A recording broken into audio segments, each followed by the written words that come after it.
pemirsa, Anda masih menyaksikan Etalase Indonesia. Semuanya ada. Iya, tentunya masih bersama dengan saya, Krisna Livia, dan juga rekan saya, Niken. Ken, kali ini kita masih bersama dengan dokter cantik yang sudah menemani kita. Betul, kita bersama dengan dokter Habibah. Assalamualaikum dokter. Waalaikumsalam Mbak Niken, Mbak Krisna. Iya, gimana kabarnya hari ini dokter? Ya, sehat luar biasa. Alhamdulillah ya, semoga selalu dalam kesehatan dan juga dalam lindungan Allah Subhanahu Wa Taala.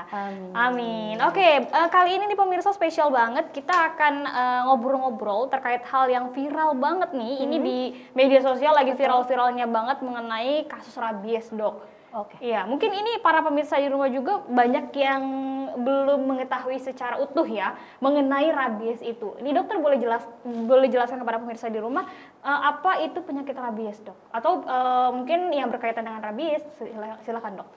Oke. Rabies itu sendiri adalah suatu penyakit yang disebabkan oleh infeksi virus. Nama virusnya Lissa virus. Penyakit ini udah cukup lama, ada di dunia kurang lebih 4.000-an tahun sebelumnya. Kemudian cukup menyebabkan kematian yang tinggi. Paling sering itu sebanyak 40% ada di anak-anak ya kejadiannya. Kemudian untuk penularannya si virus Lissa virus ini harus melalui hewan perantara atau host inang perantara. Yaitu antara lain ada anjing, kucing, kera, musang, sigung, dan semacamnya. Oh, jadi harus ada perantara dulu ya. Berarti dia tidak bisa kalau misalkan tidak ada perantara. Dan tadi lumayan banyak juga ya hewan-hewan yang mungkin ini familiar banget di sekitar kita ya, dok. Hewan peliharaan. Bener. Oke, jadi penyebab utamanya penularannya lewat hewan itu sendiri ya dok, nggak bisa langsung terkena dari manusianya itu sendiri ya berarti? Kalau untuk penularan manusia ke manusia itu sangat jarang, tapi pernah dilaporkan ada. Oke. Tapi ada ya Kak terkait kasusnya ya. Ngomong-ngomong terkait perbedaan antara rabies yang terjadi pada hewan dan juga manusia, apakah ini ada bedanya, dok? Ada.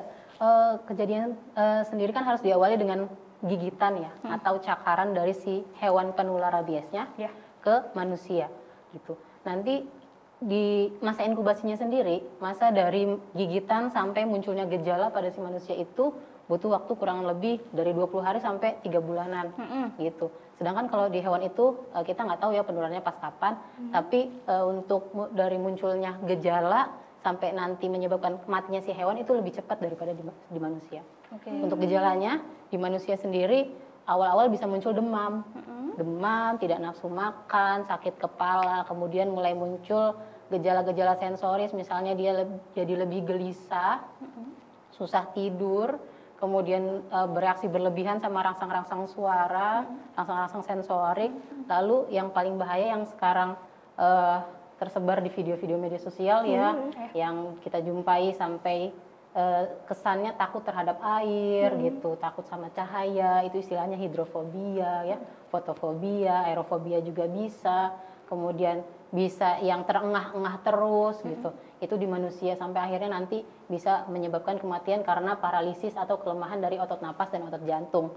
Nah kalau yang di hewan sendiri, biasanya hewan ini dia kan rata-rata di hewan peliharaan ya, dia bisa lebih ganas, nggak kenal sama si pemiliknya, jadi lebih beringas, kemudian mengeluarkan air liur terus menerus, terus juga suka gigit-gigitin barang atau pika sehingga si gigi si hewannya ini bisa jadi copot atau tanggal gitu ya, terus nanti bisa gusinya berdarah lah, terusnya juga dia jadi takut sama cahaya gitu. Paling perbedaannya kalau di manusia tadi ada hidrofobia ya, kalau di hewan itu lebih ke sering terengah-engah, nanti jalannya bisa ngesot lah dan sebagainya. Wah, agak berbahaya banget ya ini terkait rabies ini ya, yang mungkin harus menjadi sebuah bahan perhatian banget ya bagi kita yang mungkin memelihara hewan peliharaan di rumah ini agar lebih hati-hati lagi dan juga menjaga kesehatan hewan peliharaan di rumah kita. Betul, tapi dok, aku agak sedikit gimana ya, tadi kan dokter bilang juga katanya kalau dari manusia ke manusia ini kan sangat jarang kasusnya ditemukan, lebih banyak itu kan dari hewan ke manusia gitu. Nah, tapi kenapa kok bisa sih dari hewan tiba-tiba menularnya ke manusia gitu, maksudnya kemungkinan besarnya, potensi besarnya malah dari hewan ke manusia, bukan dari manusia ke manusia yang mungkin mungkin satu golongan lah gitu istilahnya gitu dok. Dan itu bisa melalui apa dok kira-kira penyebarannya, apakah lewat gigitan ataukah hanya sekedar menyentuh atau bagaimana? Oke. Si virusnya ini biasanya ada di air liurnya hewan. Dia itu melalui gigitan ya, terutama seringnya melalui gigitan. Kalaupun lewat cakaran bisa. Terus yang pasti harus ada paparan si air liurnya ke luka atau bagian kulit di tubuh kita yang memang terbuka sedang ada lukanya, itu bisa berpindah. Kan dia virus ya, virus itu harus dari inang ke inang lagi, dia nggak bisa hidup di benda mati gitu, nggak bisa.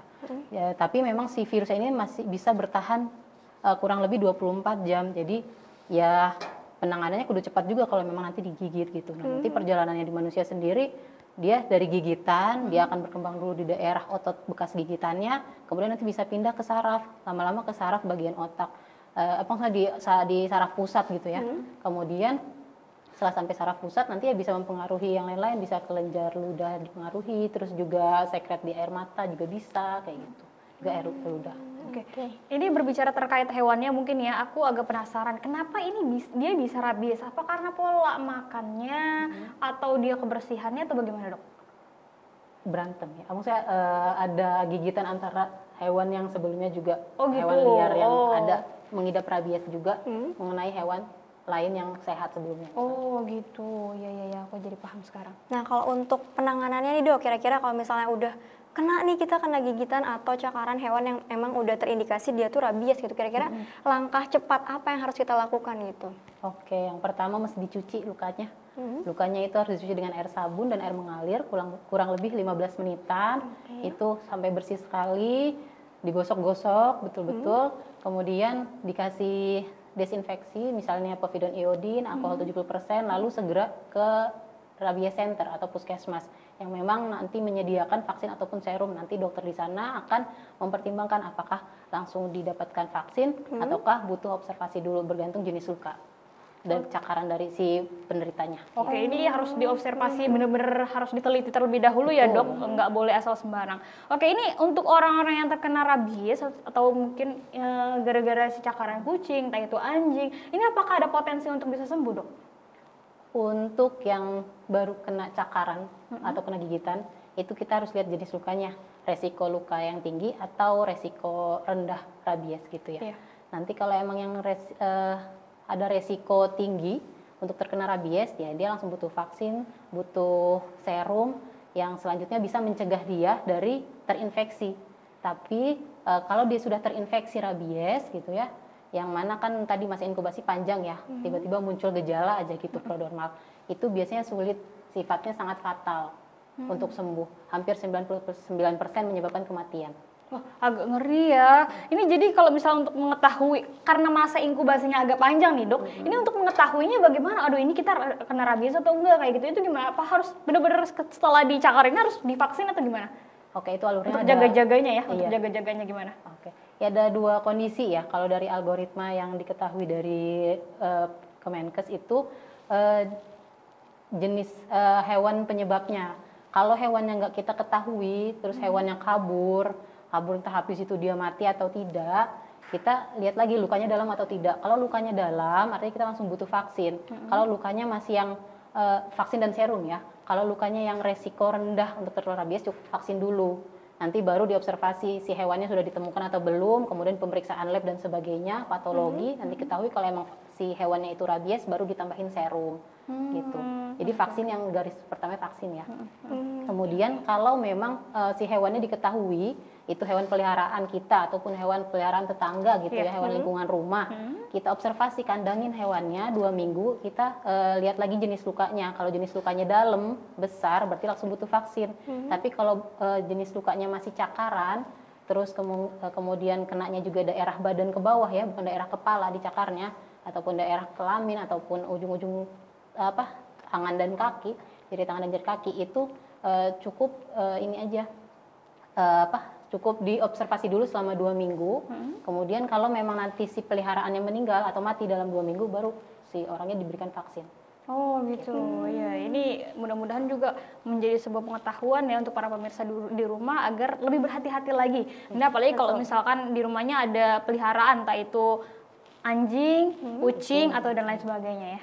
Tapi aku masih penasaran nih Krisna, tadi kan dokter bilang nih, apa namanya, kalau misalnya udah terkena nih, langkah-langkahnya kan harus cuci pakai sabun ya 15 menit minimal, terus dipakein serum, ada vaksin juga, tapi sebetulnya kalau langkah preventifnya ada nggak sih dok? Apakah ada gitu vaksin rabies sehingga kita bisa terhindar kalaupun digigit gitu? Pencegahan preventif. Jadi fungsinya si vaksin sendiri itu kan sebagai pencegahan gitu. Kalau serum baru tadi kemungkinan untuk pengobatannya belum juga sih. Ya. Jadi dua-duanya intinya lihat jenis lukanya dulu gitu. Si vaksin sendiri bisa diberikan sama untuk dokter-dokter hewan ataupun petugas kebun binatang. Kalau buat kita yang lebih diberikan preventable-nya itu ke hewan peliharaannya gitu. Itu dulu yang diutamakan. Kalau di manusianya nggak ada vaksin yang untuk tanpa manusia, faktor resiko ya, seperti itu biasanya mah. Karena vaksin sendiri tersedianya di center-center pusat, emang rabies pusat gitu. Jadi yang harus dikendalikan hewannya dulu lah ya. Iya.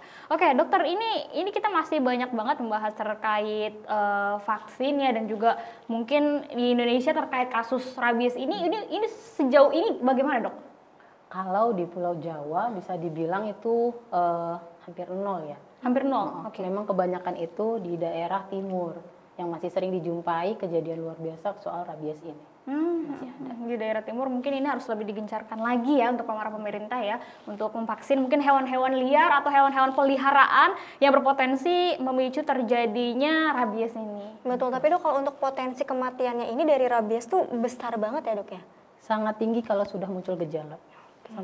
Oke, cukup tinggi ya. Tapi ini kalau misalkan si A ini terkena rabies dari hewan. Nah, ini apa yang perlu kita lakukan nih, Dok? Apakah kita harus berjaga jarak dengan dia atau bagaimana langkah apa yang harus kita lakukan agar kita ini tidak tertular atau kita juga tidak memunculkan gejala yang sama dengan dia? Iya, ketika ada kejadian atau kasus demikian itu, arahkan untuk tadi cuci luka, kemudian diantar ke puskesmas ya atau ke center rabiesnya. Juga jaga jangan sampai pastikan memang benar-benar sudah itu bukan hewan rabies, ataupun kalau memang hewan rabies sudah dapat vaksin nih si orangnya gitu kan, beberapa kali vaksin. Kemudian kalau memang sudah ada gejala itu sebaiknya langsung dirujuk ke rumah sakit besar karena butuh isolasi gitu. Berarti kita misalkan dekat-dekat dengan orang yang terkena rabies ini berpotensi nggak sih? Untuk menularkan. Iya, untuk menularkan. Atau ada potensi-potensi lain gitu yang bisa menularkan ketika berdekatan dengan orang rabies, atau misalkan dari entah itu makanan kah atau minuman yang bareng kah gitu? Itu bisa ketika memang sudah masuk masa yang tadi ya sudah ada muncul gejala sampai muncul hidrofobia, itu fase infeksius. Jadi bisa menularkan sekali. Waduh, ini berarti harus hati-hati banget ya kalau misalkan ada yang terkena rabies di sekitar misalkan keluarga gitu lah ya. Ini harus diisolasi dong ya? Perlu diisolasi. Waduh, ini mudah-mudahan juga bisa menjadi sebuah bahan untuk para pemirsa di rumah ya, agar lebih bisa berhati-hati lagi. Ini kan apakah ada pertanyaan yang ingin sampaikan? Agak serem sih sebenarnya kalau ngedengar kasus rabies, karena yang aku lihat juga di sosial media tuh dari fenomena beberapa anak yang kena memang agak ekstrim juga ya dok ya dari kasus rabies ini. Mungkin terakhir kali dok, dokter ada yang ingin disampaikan untuk masyarakat atau pemirsa di rumah biar lebih aware lagi, terutama yang punya hewan peliharaan untuk mencegah dari rabies ini sendiri. Rabies bisa dicegah, tapi untuk diobati ketika ada gejala itu memang sangat sulit ya. Biasanya hanya pengobatan gejalanya saja dan perlu dirawat intensif di ruang isolasi. Namun untuk pencegahannya itu sangat mudah, ada beberapa program vaksin rabies untuk hewan peliharaan yang memang sudah disediakan oleh pemerintah. Dan alangkah baiknya kalau kita membawa hewan peliharaan kita untuk mengikuti acara-acara yang tadi program-program vaksin rabies dari pemerintah biar lebih terpantau. Iya, oke, itu sekilas tadi perbincangan kita dengan Dr. Habibah yang sangat memberikan banyak sekali informasi mengenai kasus rabies ini yang sekarang lagi viral banget ya Ken ya. Betul Mbak, kita jadi tahu nih gimana cara pencegahannya, langkah atau upaya ketika mungkin nanti ada yang terkena, tapi jangan sampai ya, semoga ya, dan gimana cara solusi-solusi biar kita punya preventif untuk mencegah itu gitu. Oke dokter, terima kasih banyak untuk hari ini, semoga lain waktu kita selalu dok, makasih bisa banyak berjumpa lagi di Thalassemia Indonesia, memberikan informasi seputar kesehatan dan juga mungkin ini sangat memberikan edukasi banget sih, tidak hanya untuk para pemirsa di rumah, bahkan kita buat kita juga punya ini insight baru. Iya, punya ilmu baru, punya pengetahuan baru, ini sangat luar biasa. Oke pemirsa, nanti kita akan balik lagi, ada beberapa informasi yang akan kita berikan untuk pemirsa, tapi kita jeda dulu. Setelah jeda berikut ini kita akan kembali lagi tetap di Etalase Indonesia.